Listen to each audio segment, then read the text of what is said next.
Hello everybody and welcome back to another episode of Cryptane Plays Minecraft. So, let's get right into it. First on the docket is Sega Mega Drive Classics Hub. So, if you don't know, Sega Mega Drive is an old system. Way back in the day, you might have been a Sega fan, you might have been a Nintendo fan, but it was basically around when the old Nintendo was around, NES. And via the power of Steam, you can now access the Sega Mega Drive Classics Hub, and you get like a little room. You can get the whole collection, or a big collection of a lot of Sega Mega Drive classic games that you can play in your room, and it's really, really cool. So I would give that a look-see if you like some classic games. It's kind of cool that you get the bedroom, like a 90s bedroom or something, and you can kind of get that classic feel, and then you can enjoy all your old games. And I believe there's also the potential for you to mod these games, or get mods for these games. There's a little Steam Workshop integration, so you can get like different sounds, or you can get like a game where when the enemies go down, they make like a little Michael Jackson woo-hoo, and that's wrong. Wait, let me think about this. I guess I'm thinking like Smokey from Mortal Kombat. Whatever. Either way, you can put whatever you want in there for whatever situation. And then there's a lot of mods that are coming out for that, so that's pretty neat that they added that. Another cool thing is if you're a YouTube content creator and you're actually bringing the dough, don't worry, I'm not. But if I was, this would be important to me. Basically what YouTube is doing is now when someone's like, oh man, they've stolen some ID, and then you know how like they just shut down your video. Well, now what it'll do is your video will continue to make money. It'll continue to play while it goes to like court or whatever the case to figure out whether there's actually any copyright infringement. And then as your video continues to make money, if assuming that there wasn't any, and you're fine, whoever made the claim was wrong, then you will just end up with whatever money your video made over that time. So it doesn't really affect you as much as other than a little more inconvenience. Or less inconvenience than it was in the past, because before you just never got anything. Or if that happened to you. So I thought that was pretty cool for people who are thinking about getting the YouTube. Little bonus to consider. Now here's a really cool thing that came out. It's called a Flyboard, and it's basically a little. It's basically like a real hoverboard. I know they call it little wheels on rollers on wheels, things, you know. They call that a hoverboard, but this does go up in the air. You stand on it. I think it weighs around 20 kilograms, so 44 pounds. So it is manageable to carry by hand if you wanted to. Obviously it's not out to the public, but I have a video showing you someone using that thing over a lake. And it's really cool. Basically they stand on a little thing that's got like a little jet that shoots at the bottom. It's got a lot of gyroscopics to keep you level so you can stand on it. And then you wear a backpack with kerosene or some kind of flammable in it to power the thing. I think it's got 10 minutes of lift right now. But you see the guy, he's just flying around like crazy on this little tiny device. It's really cool. Yeah, so it's really cool to think of that as an interesting property. Mind you, you couldn't really do it in the suburbs or in the cities or anything, because the propulsion coming out of the bottom of that thing is crazy. So you would need to be like at a certain height or dedicated areas to even think about using it. But he's testing out the safety and stuff of it. Really, really cool. Really shows the future of where this hover technology could go. Could be a really cool hobbyist thing if they brought down the price. Not that they've announced the price or anything. But I would definitely give that a look-see. If you don't know about that, I learned about that like right at the beginning, or right after last week's episode. So you might already know about it, but if you don't, oh my god, if you're going to check out a video on this list, you check out that one, because that one is worth your time. It's super cool. Next up, Kotaku did an art. Oh, I lied. The Verge did an article on this little application for VR called Big Screen. Essentially, it allows you to watch stuff with your friends. So you could like have everybody in their little VR headsets, and then you can put on a Twitch stream or a video or whatever, and you could watch together, and you can see everybody's little heads looking around and stuff like that. So it's really neat if you want to like have that kind of like a social experience. It's a step in the direction of bringing us closer together when otherwise you couldn't be, right? Maybe you're going somewhere for work and you're far away from your girlfriend, or just some application where you can spend time with your family in some way, and because it's VR, you feel a little closer, because you're both now everybody enters this virtual space, and then they can watch movies together, or whatever the case may be, on the screen in their custom environment. So it was a really cool. He details his experience. A little bit more disturbing for him because it was with random people, a little unfortunate, but with friends and family, I could see it being a little bit more. A little bit more safe and friendly, at least for your eyes. Definitely a cool thing to check out, though. Another big development that's going on just outside of Manhattan is Arrow Farms. They're coming out with the world's largest indoor vertical farm. So it's just 45 minutes outside of Manhattan. You can check out a little video, or not a video, a little picture, an article on that if you want, in the description. But basically, it's just this huge indoor farm that can go 365 days a year, and it's all indoors. And I don't think it uses any soil. I don't think it needs any natural sunlight. So it's just pumping out. So it's a really interesting concept to get that going because it just makes farms even more automated. It brings farms closer because it's 45 minutes away from Manhattan to have this huge farm. And you can imagine the practicalities of it all. Really interesting to have that. Thinking about doing that more, I'm sure, or they're thinking about doing that more near other big cities too, once they improve upon it and it becomes more practical. Another video that I have, which I thought was pretty cool, it's about the oil collapse, right? There was a time when everybody was like, oh man, there's going to be a peak oil, and oil's going to hit all-time high, and then the whole market's going to crash, right? We never really hit that peak oil. Apparently, there's an abundance of oil and abundance of ways to figure out how to get it fracking or oil drills out in the ocean or whatever the case may be. But another reason why peak oil or not peak oil, but the oil collapse might happen is electric cars, right? Once there's an influx of electric cars in the market, it essentially will bring the oil price so low that it'll crash. They won't be able to sustain themselves, right? So right now it's tricky for electric cars for a variety of reasons, costs and whatnot, but also the fact that, okay, let's say theoretically more cars are coming out, electric cars and whatnot, and fuel-efficient cars, and that brings down the oil a little bit, making oil more competitive with electricity and so on and so forth. But eventually there will come a point where electric cars are just superior, right? Inevitably, and that's not to mention the environmental effects and whatnot that are just beneficial. So at that point, the collapse of the oil will happen, right? And with the way that Elon Musk is talking about he wants by 2018 to have 500,000 cars in production per year or whatever. Pretty crazy. That's a couple years ahead of schedule too. If you can actually start to do that, then you're going to see the influx for us regular gas guzzlers down here. So the next thing on the list is a little quick look for Steven's Sausage Roll. It's a cool little puzzle game that's on Steam. I think it's really simple. You're basically just rolling around sausages. You have to basically burn the sides. The quick look explains it a little better. The puzzles look really simple, but they're really hard at the same time. And you get really frustrated, but you feel really rewarded when you do it. A very simple looking game, but it's really cool. Cool idea where you're trying to cook some sausages with Steven there. So I definitely give that a little look-see. Another one is this Hologrid augmented reality collectible card game that's coming out. And Phil Tippett is the one who's doing this. And it's cool because what happens is, like, let's say you're wearing a VR or AR headset, and you put these cards down, in AR anyways, and then, the creatures come to life, kind of like I think Star Wars has it where they have a little chess game or whatever. I'm not sure what the game's called in that, but you're moving the things around and the creatures kind of fight and stuff. Pretty cool concept. It gives a lot more life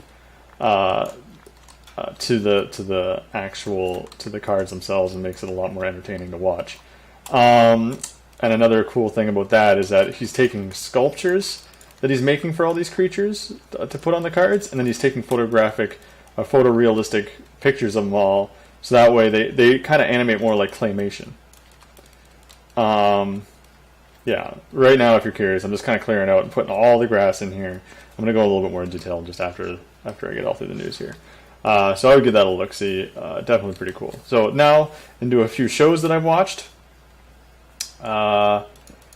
Grimgar, A Fantasy and Ash. Now, I thought this was a pretty solid anime. Really well done. I really like the backgrounds and the scenery, pastels. A little slow for some people's taste, but that's fine. You might be into it, you might not. I'm not sure. It doesn't seem like it...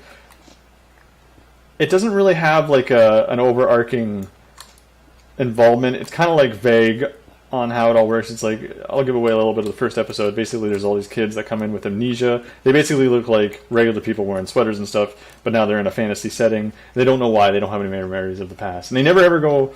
I don't know. They just don't really seem to explain enough of that to my liking, so they just stay really, really vague. And I guess the anime is not about that. It's about...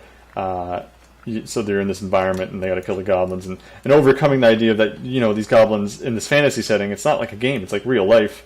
They are creatures that want to live, and you could lose your friends. And it's a little about that, and it can have its touching moments. But the pastels and the views, it's really well drawn, really good show to watch if you just want something great to look at, basically. Another show, kind of the same in a way, is okay, let's get some of these. Is Snow White with the Red Hair, Season 2 or Season 1. I watched both now. But Season 2 just came out in English dub. This is a very romantic, very innocent romantic anime about a woman with red hair. It's very unique, apparently, in this world. She's literally like the only one. Everybody's kind of after her, and then there's some events where she gets involved with the prince, and then innocent romance ensues, or whatever the case may be. It's very lighthearted, very very fun, but enjoyable. It's a show where we're playing off the characters. You watch it for the characters and their interactions. It's really well done for that. Same with Grimgar, Fantasy and Ash. I really like the characters of that anime, actually. I like the way that they act, even if they were a little bit more innocent. They're like super innocent people. But what it is, right? What was that nice?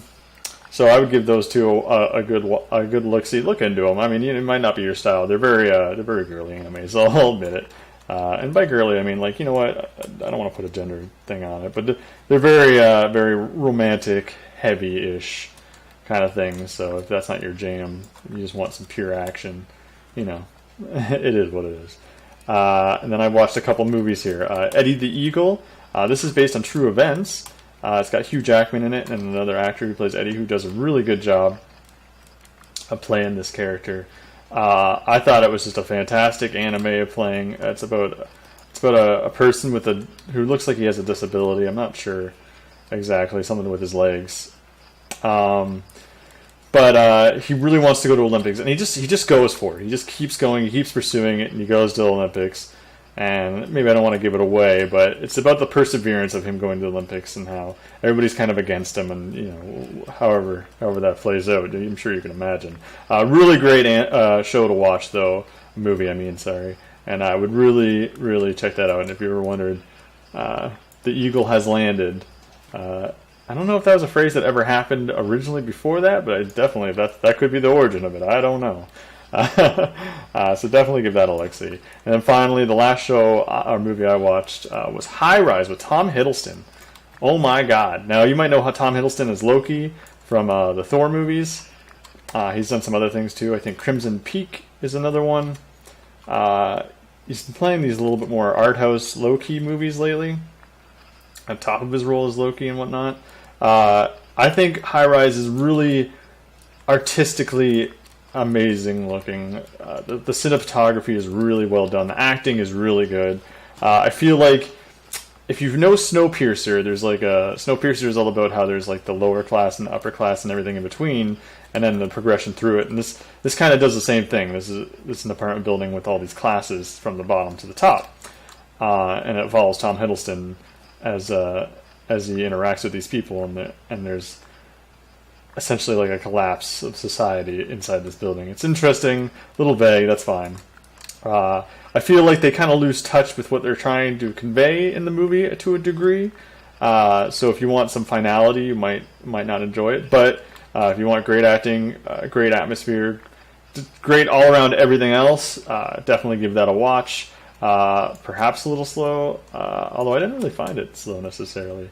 Definitely give that a watch though if you're into it. Tom Hiddleston, great performer, and good acting all around. So definitely worth the look-see anyways. Okay, so now finally, let's go into what I got. So you probably noticed all these. This is essentially the outline of my of this whole section. So everything inside here is where I'm going to start building, and these are essentially where the walls are going to go. So yeah, I know, right? It's pretty big.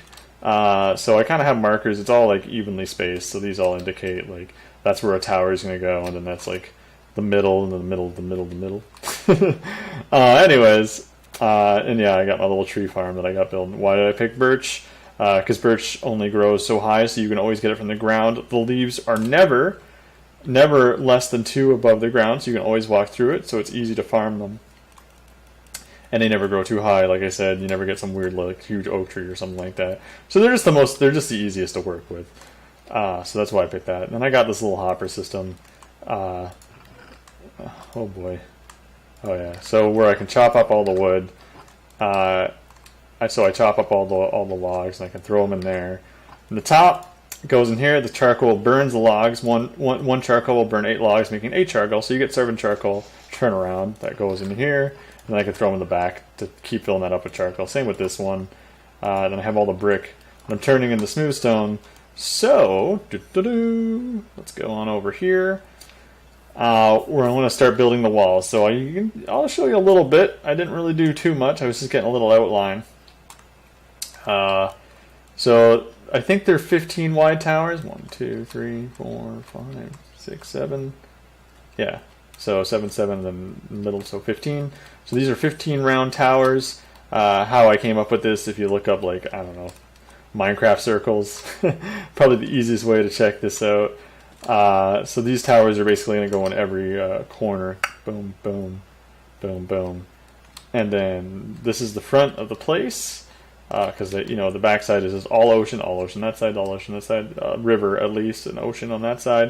And this part I'm going to put here, maybe make a little moat and a drawbridge. Who knows what I'll do.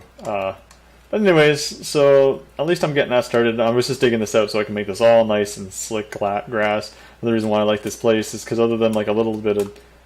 Oh, I'm really low on health. Jeez Louise. The grass is really nice, except for a little bit here, unfortunately. But what can you do? It's a pretty big area to find.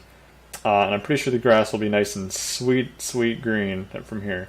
So soon, I'll have all this filled in, and then I'll start building. And then, yes, I know I didn't really do this little area yet, because holy moly, doing this to fill in this little area is like, you might be able to see it vaguely, the little thing, but it's like, oh my god, it is down. I basically need to go get Aqua Affinity or some potions going, because I almost lose all my bubbles just to get to the bottom here. Yep, there's the bottom. Already almost out of breath. Like, this is... I'm not gonna die, right? No, I'll be fine. Oh! Anyways, as you can see, not an ideal situation to fill this in. So I'm not sure what I'm gonna do. I think I might just fill the top for now, and then until I can get that established. Get like a base layer, and then I'll pop in with my scuba gear later. And I'll fill that all up. But yeah, things are coming along. Got my little contraptions. I do like playing around with redstone. If you know Etho, like I talked way back in the day, one of my inspirational YouTubers that I've watched for this, he does a lot more in-depth redstone stuff, and I might dabble. Like I do want to have a portcullis. Portcullis? I'm not sure entirely what that's called, but basically like the door that goes up and down the gate for the front of the castle here. I want to have one of those that kind of works. So we'll see. We'll see what I manage to do. But yeah, things are coming along nicely, and I'm almost about to get to that point where, yeah, like I said, I'm going to build, and you're going to start seeing some designs, and I might actually get some proper forms. This isn't going to stay here. This is all just kind of temporary, but, you know, pack up and go. So anyways, thanks for watching. Yeah, you can actually look forward to me doing some stuff in Minecraft now, other than digging all the time. But yeah, so thanks for watching. Peace out.